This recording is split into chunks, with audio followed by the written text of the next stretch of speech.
warahmatullaahi wabarakaatuh in salaami dhamaantiina meel walba dunida ka joogtaan kusoo dhawaada muuqaal cusub waxaan idin wadaa night routine jadwalkayga iyo waxyaabaha facekayga ku kargaraya ee idinla share gareyn doona insha Allah marka hore waxaa isticmaalaa face wash oo saffron ah wajiga ku dhaqanayo kalin gareynaya face wash tan waxay ka caawinaysaa wajigaaga inay ka dhigto mid galoobin ah sidoo kale finanka way ka hortagaysaa maasha Allah gabdhaha finanka ka cabanayo aad u isticmaala haddana waxaa soo diyaarsaday mask oo black ah maskigan aniga samaystay insha Allah qaabka loo sameeyana waa idin soo gelinayaa maskigan wuxuu ka ilaalinayaa finanka facekaaga wuxuu ka qaadayaa blackhead ka sanka korkiisa dhibca madow ee gala wasaqda ee uu ka saaraya wajigana wuu ku nadiifinayaa habeenkii mar maska iska isticmaala maskiga caadiga la sameeyo sidoo kale mararka qaarna waxaa iska marsadaa maskiga la fiiqayo insha Allah midka ay haystid waa marsan kartaa midkan hadda aan marsanayno waa dabiici wuxuu ka samaysan yahay dhuxul oo powder ah sidoo kale waranko maasha Allah waan niila wadaagi doonaa qaabka loo sameeyo alaabtan aad ay cajiib u tahay wajigaaga hadii aad marsid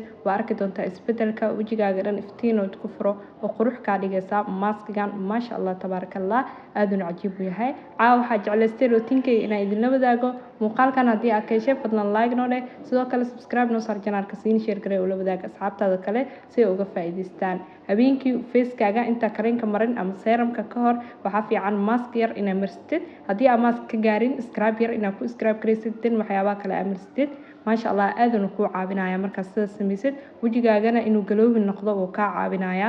jaarkolka ama dhuxusha wajiga waxay ka saartaa finanka madmadowga wajigaaga dhan waxay ka dhigaysaa mid liisha oo qurux badan sidoo kale warangada wasaqda dhan way qaadaysaa dulduleelka dhan way ka saaraysaa wasaqda aadayna wajiga kugu taagaysaa waji anti aging kaaga dhigaysaa maasha Allah oo qurux badan had sidaas u marsaday alaabta cajiibka ahayd maskiga gacanteeda ku samaystay dadna habeenkii waa isticmaalaa hadda markay aad 10 daqiiqo ku soo joogay maasha Allah sidan quruxda badan ayuu soo baxay wajiga dhan wuu ku qalalay sidaas uu ku qabanaya cajiib wajigaagana wasaqda dhan wuu ka saaraya finanka maasha Allah wajigana iftiin oo kugu furaya galoobina ku siinaya waa alaab dabiici ah wajigaaga wax badan ka bedelayso insha Allah hadii aad isticmaashid hadda markaa iska soo dhaqay maasha Allah wajigaysa quruxda badan ayuu soo baxay ay maskigan wuxuu ka caawinayaa indhaha hoostooda madmadow inuu ka bixiyo sidoo kale daalka dhafarka waxyaabahaas dhan uu ka saaraa indhaha hoostooda bararka wuu ka bixinayaa maasha Allah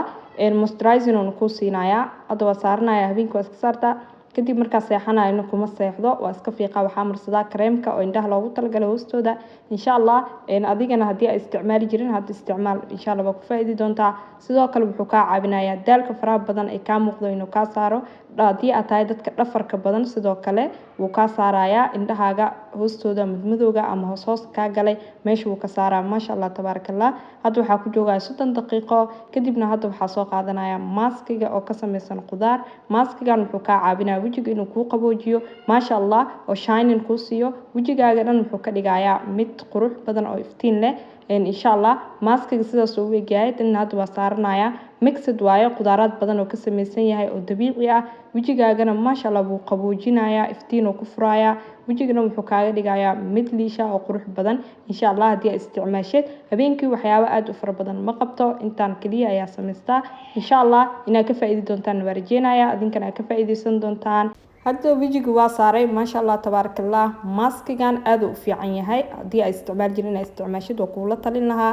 sababtoo ah wajiga wuxuu ka qaadayaa wasaqda saliidda wuu ka yareynayaa sidoo kale wajigaaga daraa inuu noqdona wuu ka ilaalinayaa iyo qolofta waxyaabahaas dhan maasha Allah wajigana wuu ku qurxinayaa iftiin ku siinayaa markii aad saartid waxa ku joogaysaa 15 daqiiqo kadibna waa iska fiiqaysaa wajigana qabow kuleel ka baxay wajigaaga dhan markii aad saartid maasha Allah tabarakallah aadan u jeclahay mar walbana waa isticmaalaa adinka isticmaala insha Allah waad ku faa'iidi doontaan muuqaalkan hadaa inta soo gaartay si dhameyso waxa ka faa'iidi doontaa waxyaabo badan si aad uga sii faa'iideystana la soco muuqaalka ilaa dhamaadka insha Allah 15 daqiiqo kadib waa iska fiiqi doonaa insha Allah sida quruxda badan mar walba ii daawataan ay dhiirigelisaan waa idinkaga mahadcelinayaa haddana waa iska fiiqaya maasha Allah tabarakallah sida quruxda badan oo faceka igu soo baxay cajiib waay maskigan hadii aad isticmaashid oo qudaarad ka samaysan wajigana wuu ku qaboojinayaa dadka wajiga hura hadii aad tahay hadii aad gudgudud leedahay maasha Allah wuu ku caawinayaa inaad isticmaashid habeenkii waxyaabo saas u badan ma qabto wax yar aad samaysanay idinla wadaagay insha Allah muuqaalkan hadaa inta soo gaartay